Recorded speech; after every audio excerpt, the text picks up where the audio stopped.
हाजी आइला रे मारेला सीटी।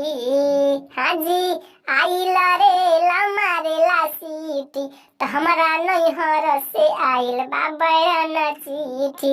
हमारा नैहर से आइल बाबा चिट्ठी। हाजी आलू है आलू आलू के चोखा। हाजी आलू है आलू आलू के चोखा। तो चोखा खाई के डराई बर करेला धोखा। चोखा खाई के डराई बर करेला धोखा। हाजी बेसन है बेसन बेसन के बुनिया। हाजी बेसन है बेसन बेसन के बुनिया। तो बुनिया खाई के डराई बर घूमेला दुनिया। तो बुनिया खाई के डराई बर घूमेला दुनिया। तो बुनिया खाई के डराई बर घूमेला दुनिया।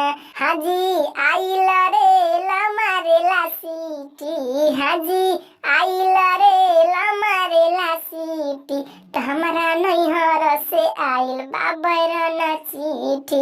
हमारा नैहर से आइल बाबा चिट्ठी।